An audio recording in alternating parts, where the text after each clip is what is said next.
हरे कृष्णा कृष्ण कृष्णा हरे Ram Ram Ram Hare Hare. Hare Krishna. So thank you for joining in for our Kartik month special session. We will try to do it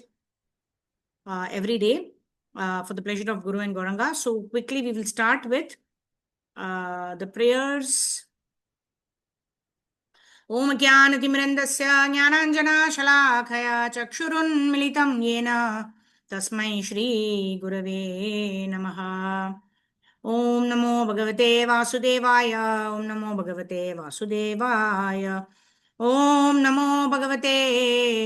वासुदेवाय. Chapter 1, Bhagavad Gita.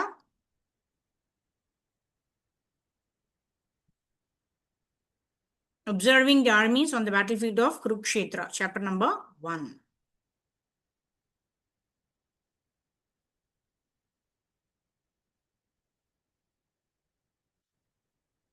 Dhritarashtra उवाच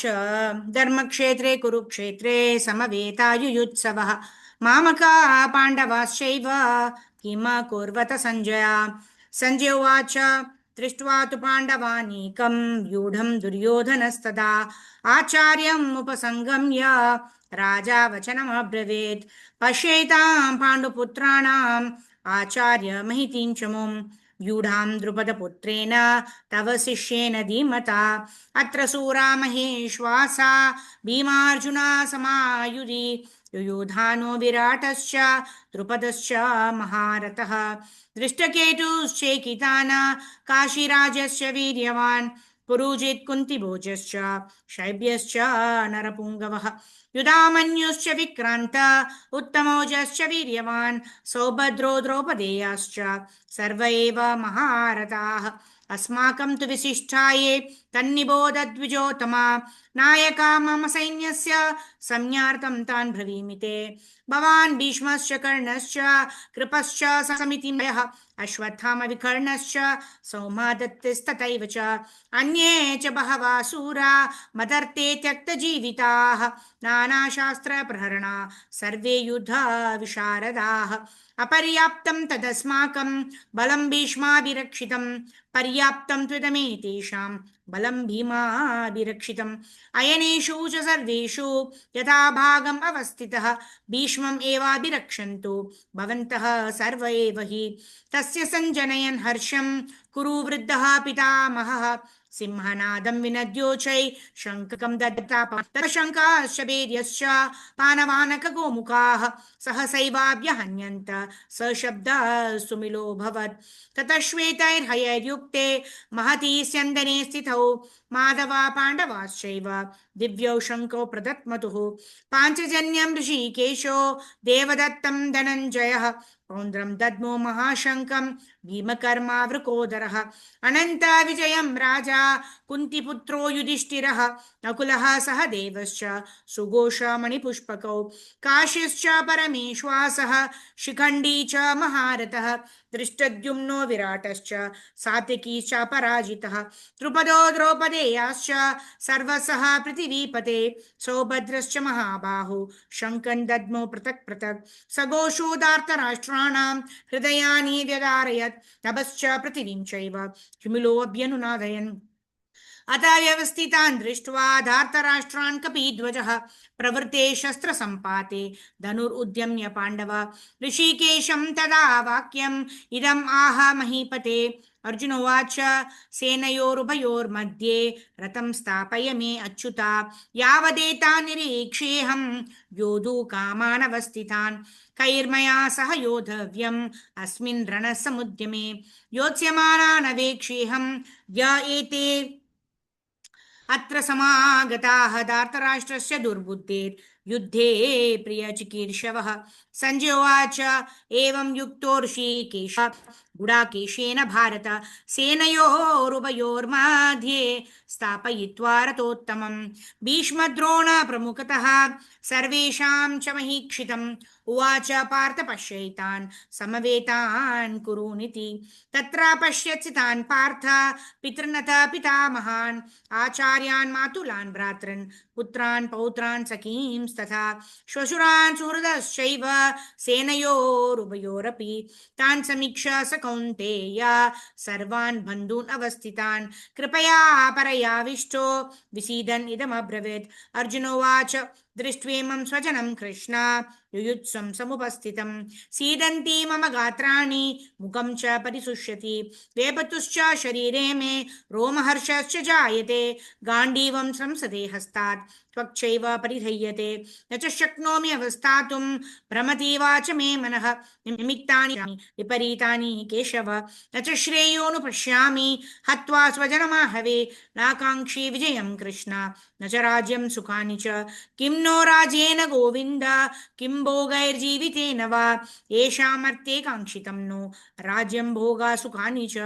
त इमे अवस्थिता युद्धे प्राणां शक्त्यधनानि च आचार्या पितरा पुत्रास् तथैव च पितामहः मातुलः श्वासुराः पौत्रा शाला सम्बन्धिनस्तथा एतान् हन्तुमिच्छामि घ्नतोऽपि मधुसूदना अपि त्रैलोक्यराज्यस्य हेतो किं नु मही कृते निहत्य धार्तराष्ट्रान् का प्रीति स्या जनार्दन पापमेवाश्रये तस्मान् हत्वैतानाततायिनः तस्मान्नार्ह वयं हन्तुं धार्तराष्ट्रान् सबान्धवान् स्वजनं हि कथं हत्वा सुखिनः श्याम माधव यद्यपि एतन पश्यन्ति लोभोपहत चेतसः कुलक्षया कृतं दोषं मित्रद्रोहे च पातकं कथं न्यनेयम् अस्माभिः पापत् अस्मान् निवर्तितुं कुलक्षया कृतं दोषं प्रपश्याद्भिः जनार्दन कुलक्षये प्रणश्यन्ति कुलधर्मा सनातनः धर्मे नष्टे कुलं कृत्स्नम् अधर्मोऽभिवत्युता अधर्माभिभवात् कृष्ण प्रदुष्यन्ति कुलस्त्रियः स्त्रीषु दुष्टाशु वार्ष्णेय जयते वर्णशङ्करः शङ्करो नरकायैव कुलज्ञानं कुलस्य च पतन्ति पितरो ह्येषां लुप्तपिण्डोदकक्रियाः दोषरेते कुलज्ञानं वर्णशङ्करकारकैः उत्साद्यन्ते जातिधर्म कुलधर्मश्च शाश्वतः उत्सन्न कुलधर्माणां मनुष्याणां जनार्दन नरके नियतं वासो भवतीति अनुशुश्रुमा अहो बत महत्पापं कर्तुं व्यवसिता वयं यद्राज्यसुखलोभेन हन्तुं स्वजनमुद्यताः यदि माम प्रतीकारम् अशस्त्रं शस्त्रपाणयः धार्तराष्ट्रारणे हन्युस्तन्मे क्षेमतरं भवेत् सञ्जय उवाच एवं युक्त्वा अर्जुन सङ्ख्ये रथोपस्थ उपाविशत् विसृज्य स शरं चापं शोक संविघ्नमानसः हरे Krishna Krishna Krishna Hare Hare Hare Ram Ram Ram Hare Hare Hare Krishna Krishna Krishna Hare Hare Hare Ram Ram Ram Hare Hare Hare Krishna Krishna Krishna Hare Hare Hare Ram Ram Ram Hare Hare. Okay, now after Bhagavad Gita, we will now study Srimad Bhagavatam. This is the chapter on Gopi Geet from Srimad Bhagavatam 10th canto. Om Namo Bhagavate Vasudevaya. Om Namo Bhagavate Vasudevaya. Om Namo Bhagavate Vasudevaya. This is Srimad Bhagavatam canto 10, chapter number 31, verses 1 to 19. Gopya Uchuhu Jayati Tedikam Janmana Vraja श्रेत Indira शश्वदत्र हि दयितदृश्यतां दिक्षुतावकाश त्वयि धृताशवस् त्वां विचिन्वते विषजलाप्ययात् व्यालरक्षसात् वर्षमारुतात् वैद्युतानलात् वृषमयात्मजात् विश्वतो भयात् वृषभते वयं रक्षिता मुहुः न खलु गोपिका नन्दनो भवान् अखिल देहिनाम् अन्तरात्मदृक् विकनसार्थितो विश्वगुप्तये सकौदेयिवान् सात्वतां कुले विरचिता भयं वृष्णिदूर्यते चरणमीयुषां संश्रुतेर्भयात् करसरोरुहं कान्तकां शिरसि देहिना श्रीकराग्रहं प्रजजनार्तिहन् वीरयोषितां निजजनस्मया ध्वंसनस्मिता भज सखे भवात् किङ्करी स्मनो जलरुहाननं चारुदर्शया प्रणतदेहिनां पापकर्षणं तृणचरानुगं श्रीनिकेतनं फणिफणार्पितं ते बुदाम्बुजं कृणुकुचेषु ना कृन्दिहृच्चयं मधुरया गिरा वल्गुवाक्यया बुधमनुश्रया पुष्करीक्षणा विधिकरीरिमा वीरमूयतीर् अदरसीधुना प्याययस्वना तव कथामृतं तप्तजीवनं कविविरीदितं कल्मषापहं श्रवणमङ्गलं श्रियं भुवि गृह्णन्ति ये भूरिदा जना प्रहसितं प्रिया प्रेमवीक्षणं विहरणं च ते ध्यानमङ्गलं रहसि संविदो या हृदि स्पृशा कुहकनो मना क्षोभयन्ति हि चलसि यद्व्रजा चारयान् पशून् नलिनसुन्दरं नातते पदं श्रीलतृणाङ्कुरै सीदतीति न कलिलतां मना कान्त गच्छति तिनपरीक्षये नीलकुण्डलैर्वनरुणनं बिभ्रदावृतं गणरजस्वलं दर्शयन् मुहुर्मनसि न स्मरं वीरयच्छसि प्रणतकामदं पद्मजार्चितं धरणिमण्डनं ध्येयमापदि चरणपङ्कजं शन्तमं च ते रमणनस्तनेषु अर्पयादिहन् सुरतवर्धनं शोकनाशनं स्वरितवेणुना सुष्ठुचुम्बितम् इतरराघवी स्मारणं नृणां इतरवीरनस्ते धरामृतम् अतति यद्भवान् अहनिकाननं तृतीयुगायते त्वामपश्यतं कुटिलकुण्डलं श्रीमुखं च ते जदरुदक्षितां पक्षकृदृशां पतिसुतान्वया भ्रातृबान्धवान् अधिविलङ्घ्यते अन्त्य अच्युतागथा कतिविधस्तवोद् गीतमोहिता कितवयोषिता क्यस्तजेनिषि रहसि संविदं हृच्चयोदयं प्रहसिताननं प्रेमवीक्षणं बृहदुराश्रियो वीक्ष्यदामते मुहुरति स्पृहा मूयते मना व्रजवनौकशां व्यक्तिरङ्गते वृजिन्त्रलं विश्वमङ्गलं त्यजमनाक्षणस्त्वत्स्पृहात्मनां स्वजनहृद्रुजं यन्निषूदनं यत्ते सुजातचरणाम्बुरुहं स्तनेषु बीताक्षणे प्रियदधीमहि कर्कशेषु तेनातवीमतसि यत् वदते न किं स्वेत् पूर्वादिभिर्भ्रमतिर्भवादायुषं नः. Then let's sing Damodar Ashtakam. नमामीश्वरं शचितानन्दरूपं लसत्कुण्डलं गोकुले व्रजमानं यशोदाभियोलुकलाधवमानं परामृष्टमत्यन्ततो द्रुतगोप्या रुदन्तमुहुर्नेत्रयुग्मं मृजन्तं कराम्बोजयुग्मेन सातङ्कनेत्रं मुहुश्वासकम्पात्रिरेखाङ्ककण्ठा स्थिताग्रैवं दामोदरं भक्तिपदम् इति दृक्ष्वलीलाभिरानन्दकुण्डे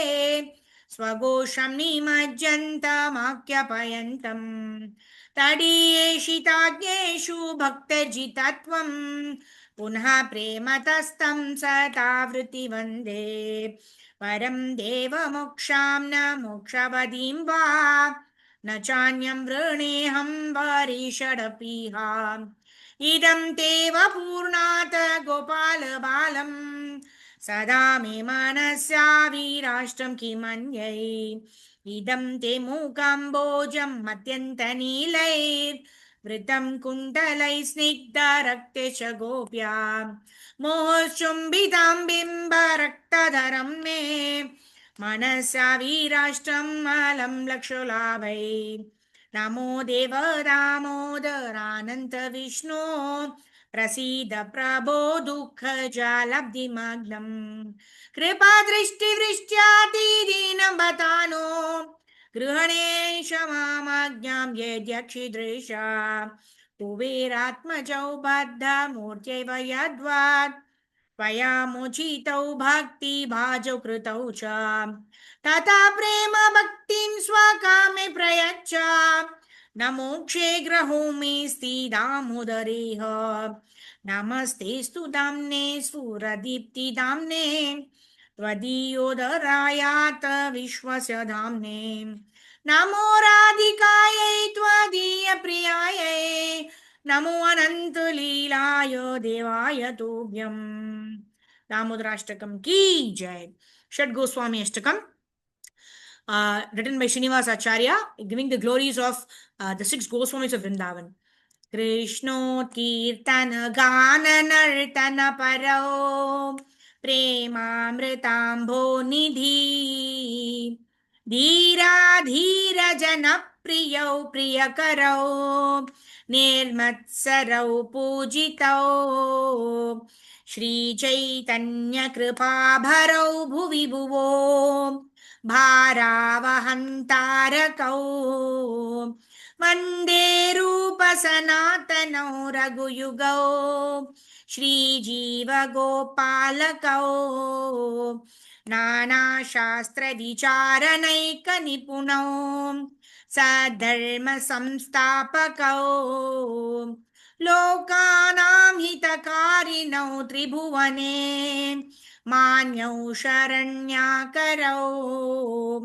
राधा कृष्ण पदारविन्द भजना नन्देन मट्टालिकौ वन्दे रूप सनातनौ रघुयुगौ श्रीजीवगोपालकौ श्रीगौरङ्गगुणानुवर्णनविधौ श्रद्धा समृद्ध्यन्वितौ पापोतापनिकृन्तनौ तनुभृतां गोविन्दगानामृतैः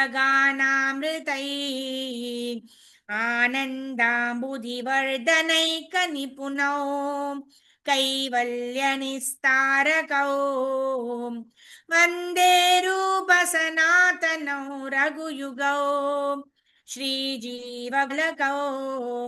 त्यक्त्वा तूर्णमशेषमण्डलपति श्रेणीं सदा तुच्छवात् भूत्वा दीनगणेशकौ करुणया कौपीनकण्ठाश्रितौ गोपी भावरसामृता दिलहरी कल्लोलग्नौ मुहुर् वन्दे रूपसनातनौ रघुयुगौ श्रीजीवगोपालकौ कूजत्कोकिलहंससारसगणा कीर्णे मयूराकुले नानारत्ननिबद्धमूलवितपा श्रीयुक्तवृन्दावने राधा कृष्णमहर्निशं प्रभजतौ जीवार्तदौ यौ मुढा वन्दे रूपसनातनौ रघुयुगौ श्रीजीवगोपालकौ संख्यापूर्वकनामगाननतिभिः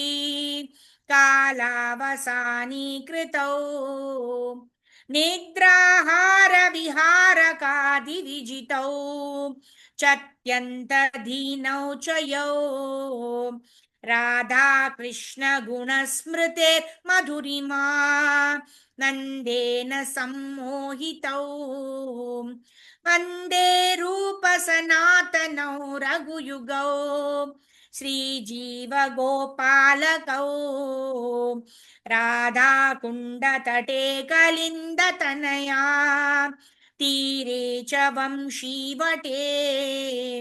प्रेमोन्मादवसदशेषदशया ग्रस्तौ प्रमत्तौ सदा गायन्तौ च कदा हरेत् गुणवरम् भावाभिभूतौ मुढा वन्दे रूपसनातनौ रघुयुगौ श्रीजीवगोपालकौ हे राधे व्रज देविके च ललिते हे नन्द शृणु कुटः श्रीगोवर्धन कल्पपादपतले कालिन्दिवानि कुटः गोशान्तविति सर्वतो व्रजपुरे केदैर्महाविह्वलौ वन्दे रूपसनातनौ रघुयुगौ श्रीजीवगोपालकौ वन्दे रूपसनातनौ रघुयुगौ श्रीजीवगोपालकौ हे राधे व्रज देविके च ललिते हे नन्द शृणु कुटः श्रीगोवर्धन कल्पपादपतले कालिन्दिवने कुटः पोषन्तविति सर्वतो व्रजपुरे केदैर्महाविह्वलौ वन्दे रूपसनातनौ रघुयुगौ श्रीजीवगोपालकौ श्री सद्गोस्वामी अष्टकम की जय। व्रजे प्रसीदं नवनीतचोरं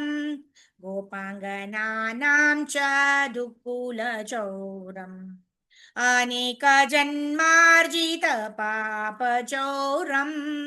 चौरग्रगण्यं पुरुषं नमामि श्रीराधिकाय हृदयास्य चौरं नवाम्बुदश्यामलकान्ति चौरं पादाश्रितानां च समस्तचौरं चौरग्रगण्यं पुरुषं नमामि आकिश्चनि कृत्य पादाश्रितं या करोति भिक्षुं पतिगेहहीनम् केनाप्यहो भीषण चौरयीद्रे दृष्टाश्रुतो वा न जगत्त्रयेऽपि यादीयनामापि हरत्यशेषं गिरिप्रसारानपि पापराशीन् आश्चर्यरूपो ननु चौरयीद्रे दृष्टश्रुतो वा न मया कदापि धनं च मानं च ततीन्द्रियाणि प्राणांश्च हृत्वा मम सर्वमेव पलायसे कुत्र धृतोऽद्याचौरा त्वं भक्तिधाम्नासि मया निरूढा चिन्नत्सि घोरं यमपाशबन्धं विघ्नत्सि भीमं भवपाशबन्धम् चिन्नत्सि सर्वस्य समस्तबन्धं नैवात्मनो भक्त कृतं तु बन्धं मन्मानसे तामसराशि घोरे कारागृहे दुःखमये निबधा लभस्व हे चौर हरे चिराय स्वचौर्यदोषोचितमेव दण्डम् कारागृहे वस सदा हृदये मदीये मद्भक्तिपाशदृढवन्दन निश्चलः सन् त्वां कृष्ण हे प्रलयकोटिशतान्तरेऽपि सर्वस्वचौरहृदयान् नहि मोचयामि। ब्रह्म संहिता ईश्वरः परमः कृष्णः सच्चिदानन्द विग्रहः अनादिरादिर् गोविन्दः सर्वकारणकारणं चिन्तामणि प्रकरसद्मसुकल्पवृक्षा लक्षावृतेषु सुरभिरभिपालयन्तं लक्ष्मी सहस्रशतसम्भ्रमसेव्यमानं गोविन्दमादिपुरुषं तमहं भजामि वेणुं क्वनन्तमरविन्ददलायताक्षं बर्हावतां समसितां मृदुसुन्दराङ्गं कन्दर्पकोटिकमनीयविशेषशोभं गोविन्दमादिपुरुषं तमहं भजामि आलोलचन्द्रकलसद्वनमाल्यवंशी रत्नाङ्गदं प्रणयकेलिकलाविलासं श्यामं त्रिभङ्गललितं नियतप्रकाशं गोविन्दमादिपुरुषं तमहं भजामि अङ्गानि यस्य सकलेन्द्रियवृत्तिमन्ति पश्यन्ति पान्ति कलयन्ति चिरं जगन्ति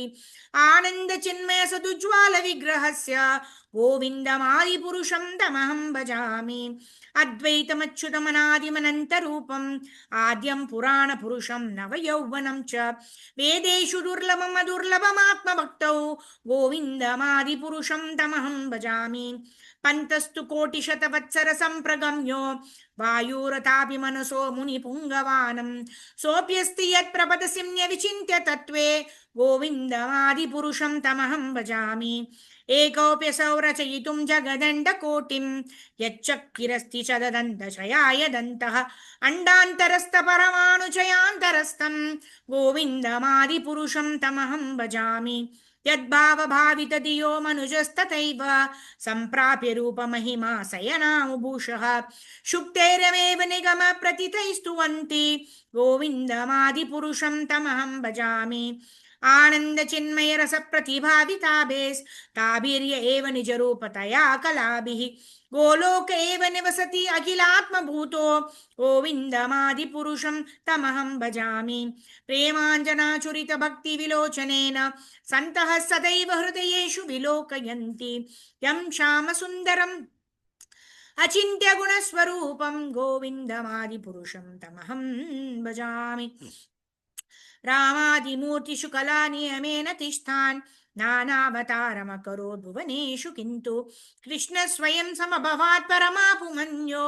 गोविन्दमादिपुरुषं तमहं भजामि यस्य प्रभा प्रभवतो जगदण्डकोटि कोटिशेषविशुधाति विभूति भिन्नं तद्ब्रह्मनिष्कलमनन्तमशेषभूतं गोविन्दमादिपुरुषं तमहं भजामि मया हि यस्य जगदण्डशतानि सूते त्रैगुण्य तद्विषयवेद वितायमान सत्त्वावलम्बि परसत्त्वविशुद्धसत्त्वं गोविन्दमादिपुरुषं तमहं भजामि आनन्दचिन्मयरसत्मतया मनस्सु यप्रणीनं प्रतिफलं स्मरतम् उपेत्य लीलायितेन भुवनानि जयत्यजस्रं गोविन्दमादिपुरुषं तमहं भजामि गोलोकनामिनि जदानि तले च तस्य देवी महेश हरिदां सुतेषु तेषु ते ते प्रभावनिचया विहितश्च येन गोविन्दमादिपुरुषं तमहं भजामि सृष्टिस्थितिप्रलयसाधनशक्तिरेक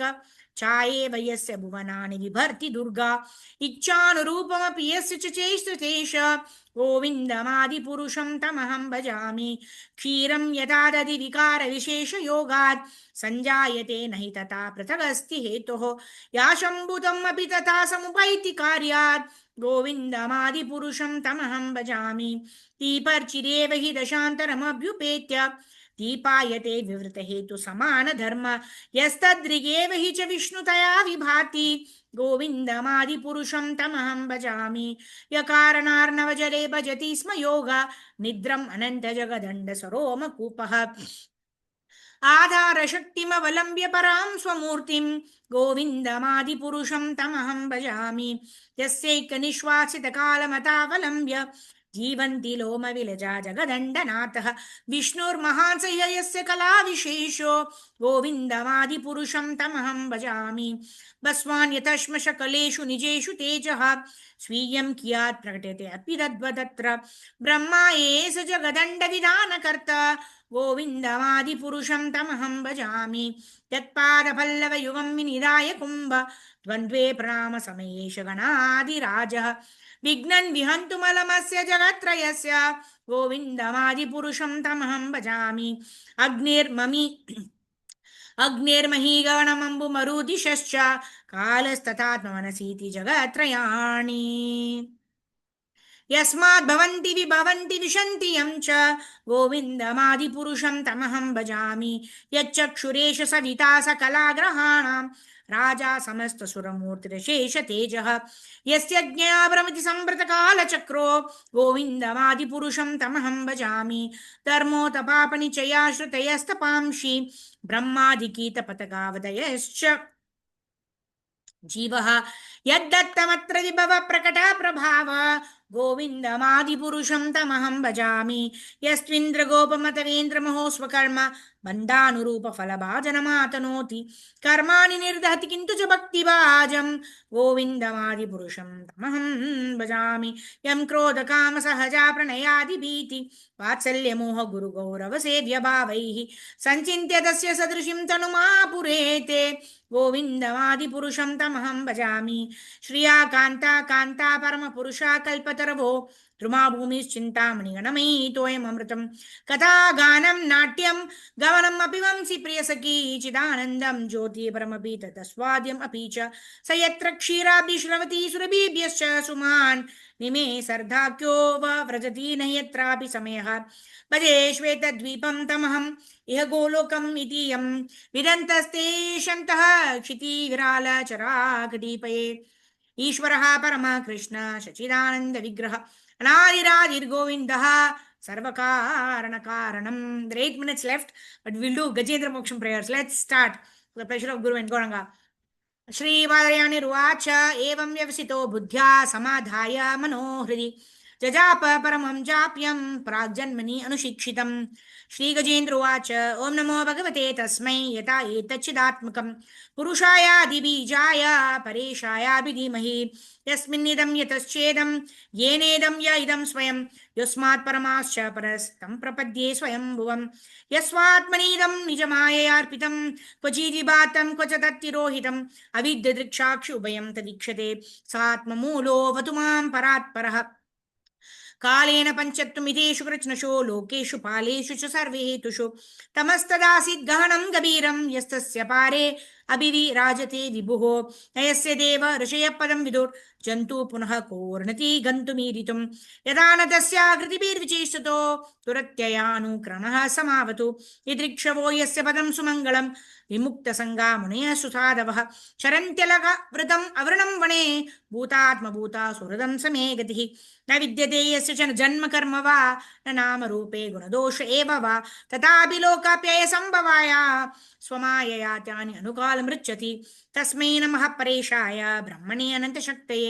आरूपायोरुरूपाय नामाश्चर्यकर्मणे नमात्मप्रदीपाय साक्षिणे परमात्मने नमो गिरां विदूराय मनसश्चेतसामपि सत्त्वेन प्रतिलभ्याय नैष्कर्म्येण विपश्चिता नमः कैवल्यनाथाय निर्वाणसुखसंविदे नमः शान्ताय घोराय मूढाय गुणधर्मिणे निर्विशेषाय साम्याय नमो ज्ञानघनाय च क्षेत्रज्ञाय नमस्तुभ्यं सर्वाध्यक्षया साक्षिणे पुरुषायात्मा मूलाय मूलप्रकृतये नमः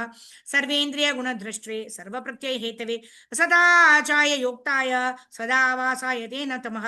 नमो नमस्ते अखिलकारणाय निष्कारणाय अद्भुतकारणाय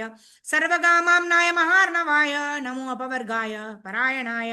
गुणारणी चन्नचित् उष्मपाय तत्क्षोभो विस्फुर्जित मानसाय नैष्कर्म्य भावेन विवर्जितागम स्वयं प्रकाशाय नमस्करोमि मातृक्प्रपन्न पशुपास विमोक्षणाय मुक्ताय भूरि करुणाय नमो जयाय श्वंसेन सर्वतनु बृन्मनसि प्रतीत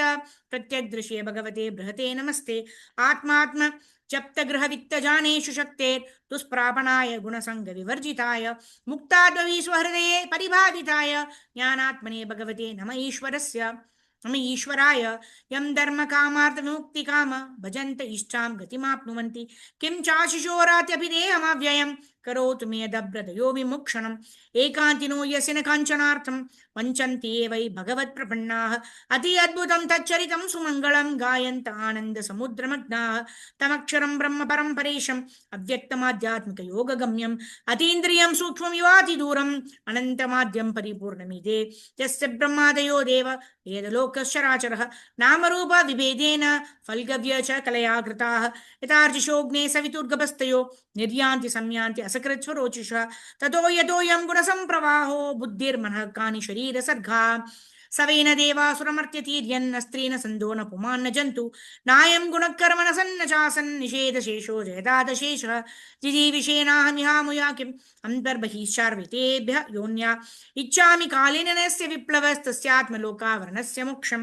सोऽहं विश्वसृजं विश्वं विश्वं विश्ववेदसं विश्वात्मनम् अजं ब्रह्म प्रणतोऽस्मि परं पदं योगरन्दिता कर्माणो हृदि योगविभाविते योगिनोऽयं प्रपश्यन्ति योगेशं तं नतोऽस्म्यहं नमो नमस्तुभ्यं असह्यवेग शक्तित्रयाय किल धीयगुणया प्रपन्नपालाय दुरन्तशक्तये कतीन्द्रियाणां मनवाप्यवर्त्मने नायं वेद स्वमात्मानं यच्छक्त्याहं दिव्याहतम् तं दुरत्यया महात्म्यं भगवन्तम् इतोऽस्म्यहं श्रीशुक उवाच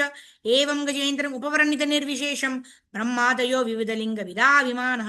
नैते यदो परस्पृपुर्निखिलात्मकत्वात् तत्राखिलामरमयो हरिरवैरासीत् तं तद्वत् अर्थम् उपलभ्य जगन्निवास स्तोत्रं निशम्य द्विजैः सह संसुतभिः छन्दोमयेन गरुडेन समुह्यमानश्चक्रायुधो अभ्यगमादासु यतो गजेन्द्रः सोऽन्तः सरसि उरुबलेन गृहीतार्थो दृष्ट्वा गुरुत्मतिहरिं कौपातचक्रम् उत्क्षिप्य साम्बुजकरं गिरमीह कृच्छ्रन् नारायण अखिलगुरो भगवन् नमस्ते तं वीक्ष्य पीडितम् अजः सहसावतीर्य सगृहम् आशु सरसः कृपयोजहार ग्राहत् विपातित मुखात् हरिणा गजेन्द्रं सम्पश्यतां हरिर् Amo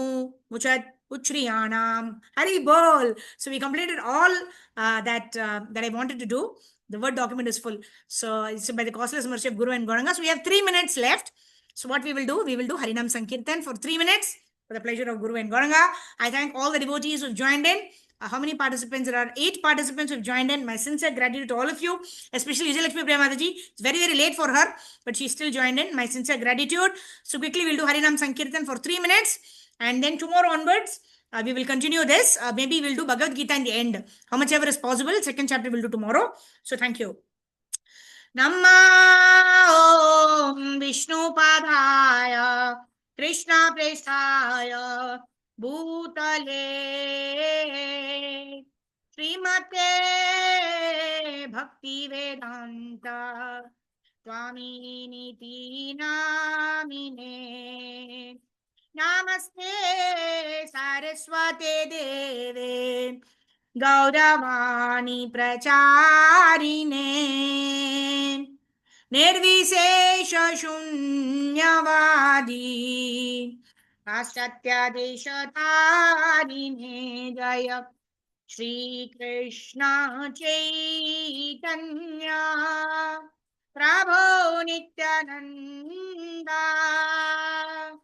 Shri Advaita Gadadhara Srivasadi Gaura Bhakta Vrinda Hare Krishna Krishna Krishna Hare Hare Hare Rama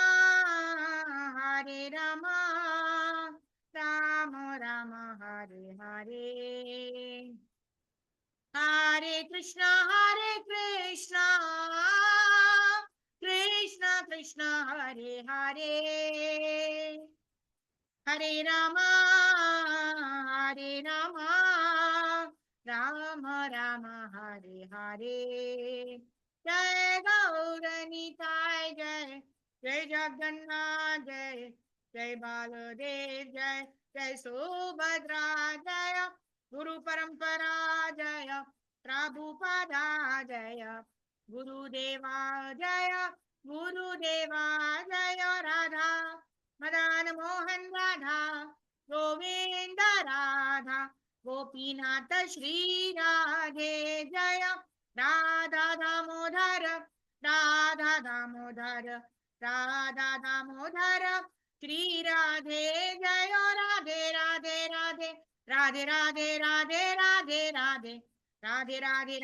Radhe Shri Radhe Jaya Prabhupada Guru Deva Jaya Guru Deva Nitai Gaur Hari Bol Hari Bol Hari Bol Hari Bol Nitai Gaur Hari Bol Hari Bol Hari Bol Hari Bol Nitai Gaur Hari Bol Hari Bol Hari Bol